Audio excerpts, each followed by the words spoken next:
So the plan for this morning is threefold. I'm going to mix up some of this Agri-Thrive. It's 4 ounces per gallon. Then the next step is to break into this compost and put it over the bare spots in the garden. It's a little dry. Oh. So I'm going to water it afterwards.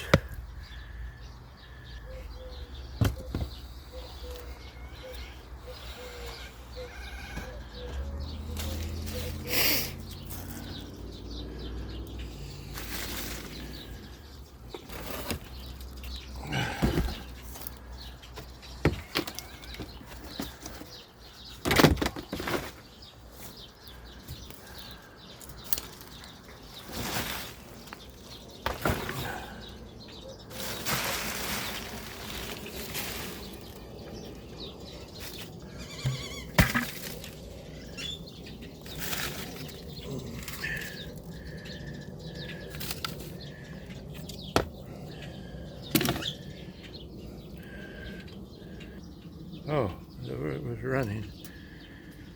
I'll cover with wood chips and water it all in. So in the beginning, I got this little sample. Makes 2 gallons. It's 4 ounces. Oh. And I use this for measuring.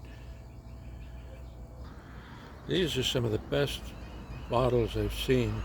High density polyethylene, and they're just great. They're strong, and we're going to use them forever. This is aerated rainwater, which I use for special purposes like this. So I add this in and then add the water.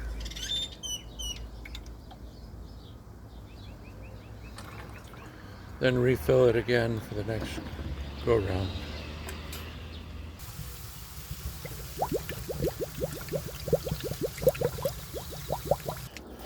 I start at the edge of the new bed, and it's pretty much all mixed.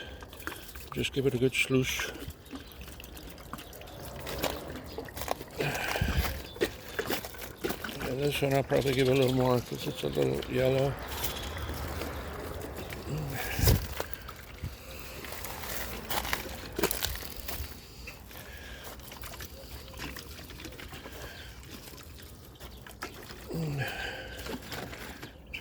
See, that's a bare spot that's going to get more compost and wood chips. This come through the winter. We transplanted it. The fig tree's coming right up. That's apricot. I'm going to go back and do it again. The reason why I like the Agri-Thrive is because it's already digested. Other emulsions, the soil has to break it down so the plant can use it. This is immediately available to the plants. And but the key is the soil needs to be in good shape. That's how plants feed, is through the biology of the soil. And I really tried that this spring with a compost extract, but it was my first time, and I don't think it was enough. And plus, if we had a new tote like that one, there should have been more compost in it directly. Some of this is doing good. That's called succat. It's a member of the chrysanthemum family, edible. The other is a perilla. We call it catnip. There's other names in other countries. This one is mostly sweet potatoes, but the prize is the azalea that is coming back, that was died because it just didn't get the protection it needed in the summer. It was a hot summer last year. So again, we do it again. So you probably know by now that to fill this in a barrel like that, you don't put it all the way under, just enough to let the air come in and the water go out. I mean, the other way around. There's a peach tree. I'm really proud of it.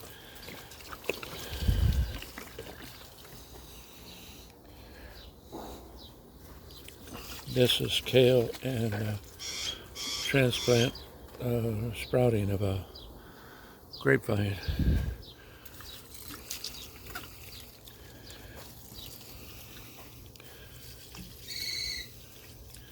Yeah, I'm pretty generous with this stuff.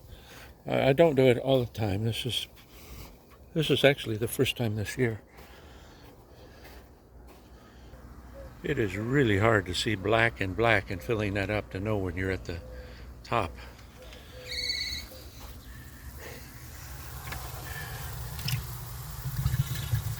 This is what I was talking about. It's probably easier to do this quicker than mix it. Just don't drop your phone in the barrel.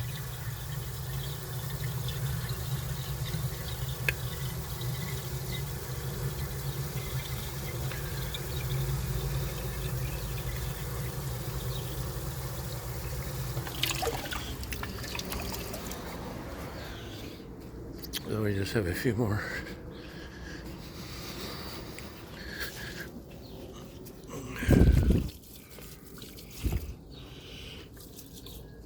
Yeah.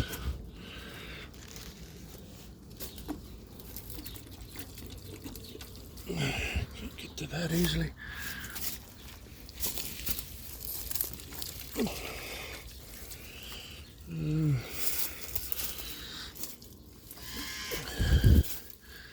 These are pretty.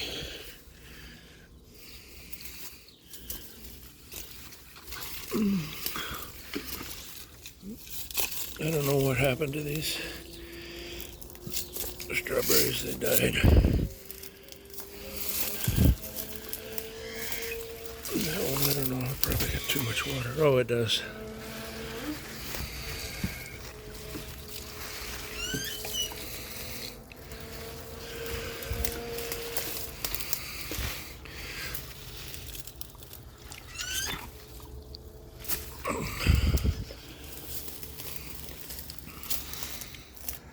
This Chinese spinach, I think. Just a little bit left over. It's a real prize to have a sink in the barn. The things can be washed out, rinsed out, whatever needs to be done, and dried out. Usually there's a place to stick things. Let it dry so it doesn't get blown away.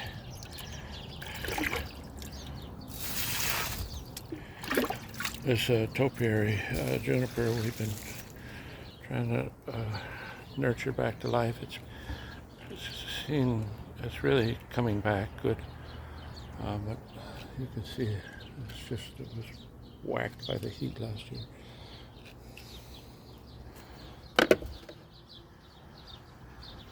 Oh, got a lot going on.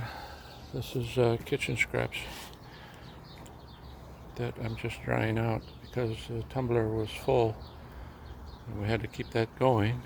And someone on the Johnson-Su team suggested that the kitchen scraps could be dried out, and then when you fill the Johnson-Su, then you can put it all in at once. So, but I'm still using the tumbler. I think it's good for us.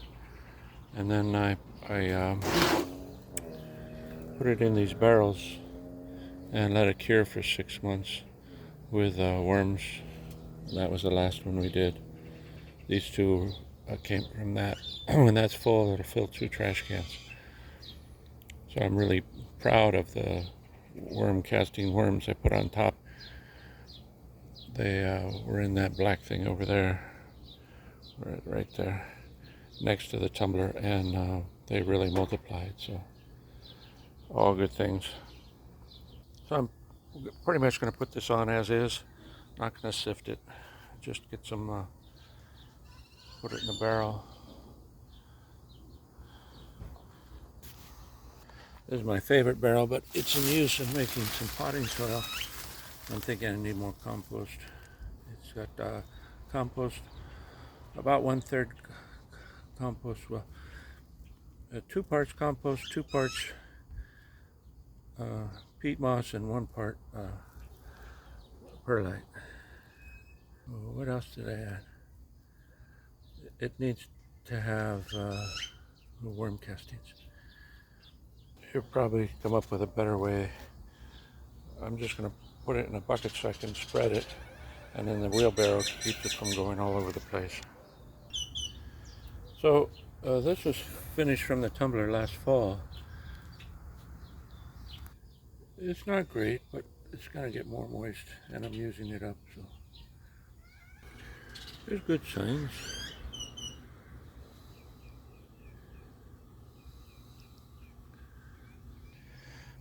You can see the layering that I was doing, I think, with sawdust or something, maybe leaves, ground leaves. But I think it's better to have it all mixed up and the right moisture and air. There's plenty of air there, but that was after the fact.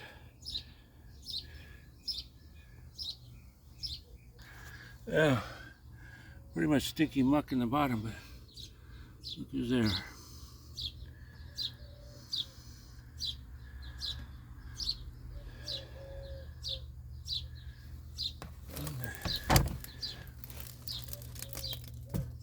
Yeah, this has got to be redone. There's a worm. It's right on the edge. Right down there.